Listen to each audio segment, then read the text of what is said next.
be a great comfort to us all. You can be as rude as you like, Elvira. I don't mind a bit. As a matter of fact, I should be extremely surprised if you weren't. Why? The reply to that is really too obvious. I wish you two would stop bickering for 1 minute. This is quite definitely one of the most frustrating nights I have ever spent. The reply to that is pretty obvious, too. I'm sure I don't know what you mean. Skip it. Now look here, Elvira. If you and I have got to live together indefinitely in this house, and it looks unpleasantly likely, we shall have to come to some sort of arrangement. What sort of arrangement? You are not going to live indefinitely in this house. With you, then. We shall have to stay with you. Well, I don't see why. Why don't you take a cottage somewhere? You called us back. I have explained until I'm black in the face. I did no such thing. Madame Arcotti said you did. Madame Arcotti's a mumbling old fool. I could have told you that in the first place. I think you're behaving very shabbily, Charles. What did I do? We have all agreed that as Elvira and I are dead, it would be both right and proper for us to dematerialize again as soon as possible. That I admit.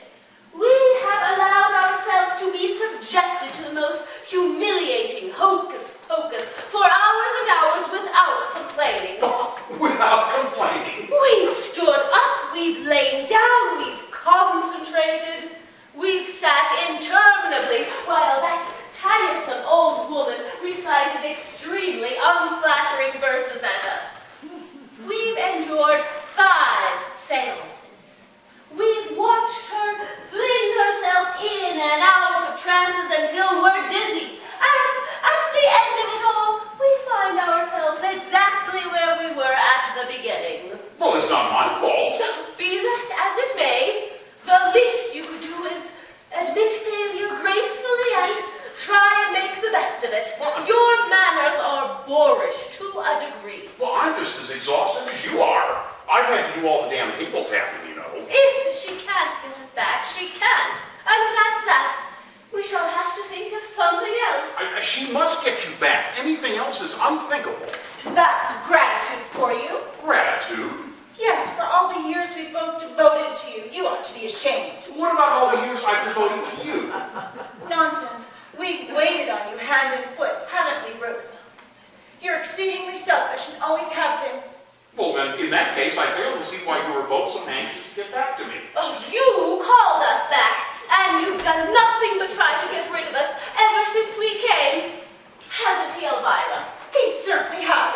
And now, owing to your idiotic inefficiency, we find ourselves in the most mortifying position where neither fish, flesh, nor fowl, nor whatever it is. Good red herring. It can't be. Well, why don't you do something about it? Why don't you go back on your own? We can't. You know perfectly well we can't. Well, isn't there anybody on the other side that can help? How do I know? I've only been there a few days. Ask Elvira.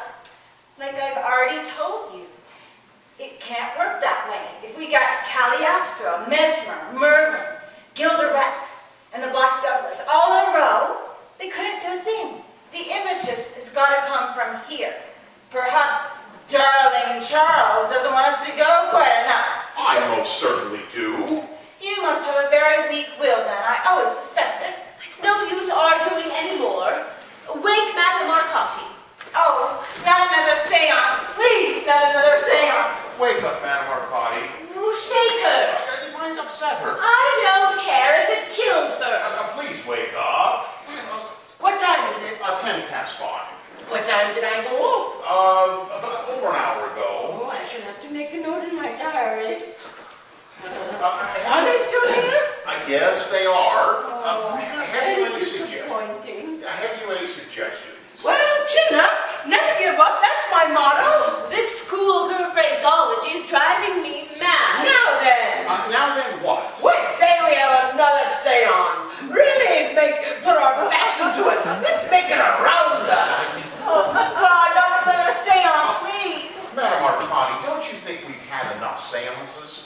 After all, they haven't really accomplished much, have they? Rome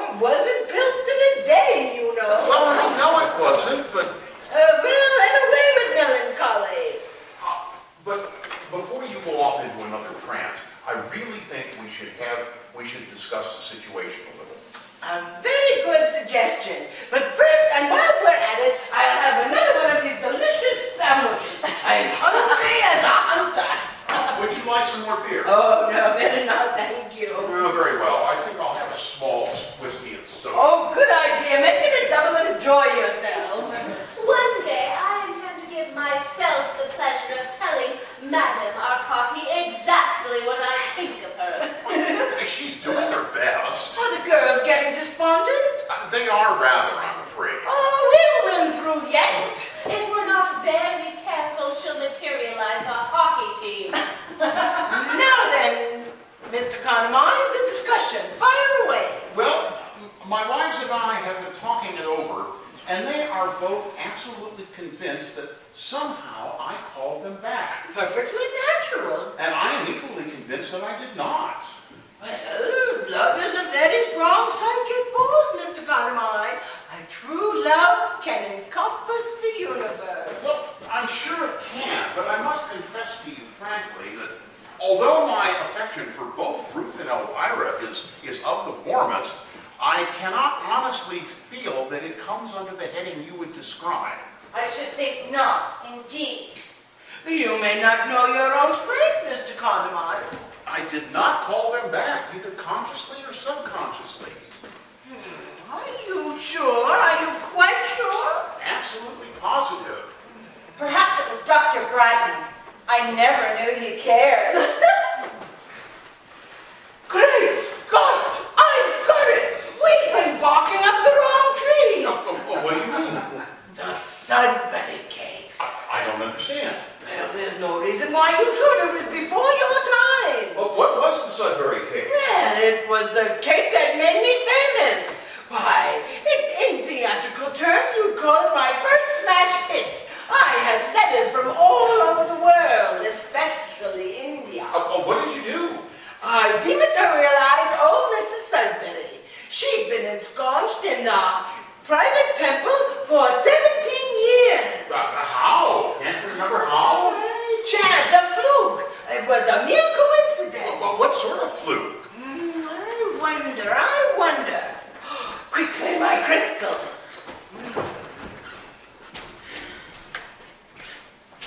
There you are. The darn thing is cloudy, you know.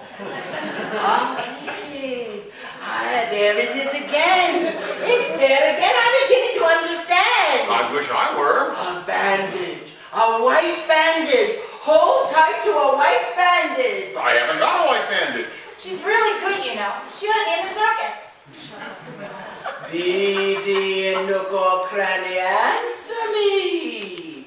Do you in still room or closet? Answer me. Behind the panel, over the stairs, under the eaves, waking or sleeping? Answer me.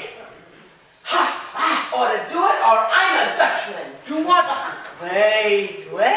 Oh, for God's sake, don't let her throw any more of that garlic about. It nearly made me sick last time. Would you like the gramophone on or the lights out or anything? No, it's near. It's very near. If it's a ghost, I shall scream. I hope it's nobody we know. I shall feel so silly. Did you ring, sir? The bandage! The white bandage! No, Edith. I could have sworn I heard the bell or somebody called me. I was asleep. I don't rightly know which it was. Come here, dear. Go on. Go to Madame Arcotti. It's all right. Who do you see in the room, dear? Oh dear. Answer me. You, madame. Go on. The master. Anyone else? Oh no, madame. Look again. Sir. Don't beat around the bush. Look again. Do keep still, Elvira. I can't. Concentrate. I can't. Do you see anyone else now? Oh no, madame. She's lying. They always do. They? Where are they now? By the fireplace. She can see them. Perhaps not very well, but well enough. Sir, I haven't seen nobody. I want to go to bed. It's all right, Edith.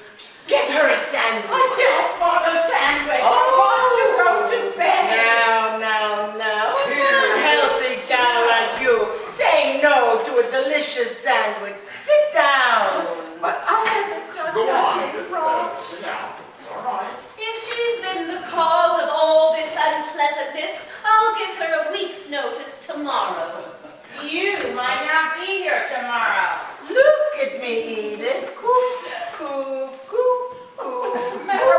itching, Mommy. Look at my finger. Have you ever seen such a long, long finger? Now it's on the right, now it's on the left. Backward, forward, tick, tock, tick, tock, tick, tock. The mouse ran up the clock. Be quiet, you'll ruin everything. She's off all right. Off? She's a natural. It's the most amazing coincidence. Just like the Sudbury case. Now then, if you would have your wives stand close together, please. Where? Over there by you. Ruth? Elvira? I resent being ordered about like this. I don't like this. I don't like any of this. I feel peculiar. I'm afraid I must insist. It would serve you right if we flatly refused anything at all. Now, Edith, are you sorry for being so mischievous? Oh, yes, Madame. And you know what you have to do now, don't you? Oh, yes, Madame. I believe it's going to work, whatever it is. Oh, Charles, this is goodbye, Charles. I want to say something before she makes us go, so stop her, please. You should have thought of that before. It's too late now. Of all of me, ungracious Charles, listen a moment. I'll be loving you. Charles, I saw Captain Bracegirdle again several times. He took me to the 400 twice when you were in Nottingham, and I must say, I couldn't have enjoyed myself more. Don't think you're getting rid of us quite so easily, my dear. You may not be able to see us, but we shall be here all right. I consider that you have behaved atrociously over the whole miserable Hooray! We've done it! Shall I get the lights? I'll get them. That's enough singing for now, Edith. They've gone. They've really gone. Yes, I think we've really done it this time. Hadn't you better wake her? She might bring them back. Wake up, Edith. Oh, good heavens, where am I? It's all right, Edith. But wait, it's morning. Yes, it But is. I was in bed. How did I get down here? I rang the bell, and you answered it, didn't I, Madame Arcadi? Well, do you think it's my concussion again? Did I drop off? Off you go, Edith. Thank you very much. Thank you very much indeed. Why, sir, whatever for? Ow, sir! What does she mean by that? I'm so tired I could drop in my tracks. Oh, would you like to stay here? There's the spare room, you know. Oh, no, each to his own nest, you know. I'll just pedal home in a jiffy. It's only 7 miles. Well, I'm extremely grateful to you, Madame Arcadi. I don't know what your usual arrangements are, but I trust you'll send in your account in due course. Oh, nonsense. I wouldn't hear of it. It's been marvelous. Yes, but all those trances. Oh, I enjoy them, Mr. Connemine. Always have, ever since a child. Well, perhaps you'll do me the honor of lunching with me one day soon. When you get back, I shall be delighted. Get back? Take my advice, Mr. Connemine, and go away immediately. Oh, surely you don't mean that. Oh, this house must be filled with memories, both gay and grave in every corner. Also, Also what? there are more things in heaven and earth, Mr. Connemine. Take my advice and pack your traps and go as soon as possible. Do you mean they might still be here? Quien sabe, as the Spanish would say. Well, I'll take your advice, Madame Arcadi, and thank you again. Oh, thank you, Mr. Connemine. It's been fascinating. From first to last, fascinating. Don't bother to seek me out. I'll find my way. Cheerio and good hunting. I wonder. Ruth? Elvira? Are you there? Ruth? Elvira? I know damn well you're there. I just want to let you know that I'll be going away, so you don't have to hang around here any longer. I'm going a long way away, somewhere where I don't believe you'll be able to follow me. Despite what Elvira said, I don't think ghosts can travel over water. Is that clear, my darlings? You said, Ruth, in one of your more acid moments, that I had been hag-ridden all my life. How right you were. But I'm free now, Ruth. Free not only of Mother and Elvira and Mrs. Winthrop Llewellyn, I'm free of you too. And I want to take this farewell opportunity of saying that I'm enjoying it immensely. I thought so. You were silly, Elvira, to think I didn't know about you and Captain Bracegirdle. I did.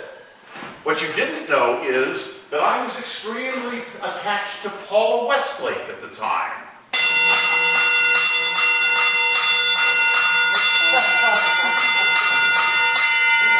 I was reasonably faithful to you, Ruth, but I doubt that would have lasted much longer. You were becoming increasingly domineering, you know, and there's nothing more off-putting than that, is there? Goodbye for now, my darlings. I expect we're bound to meet again someday, but until we do, I'm going to enjoy myself as I've never enjoyed myself before. You can break up the house as much as you like. I'm leaving it anyway. Think kindly of me and send them good thoughts. Oh, nice work, Elvira. Persevere. Goodbye again. Parting is such sweet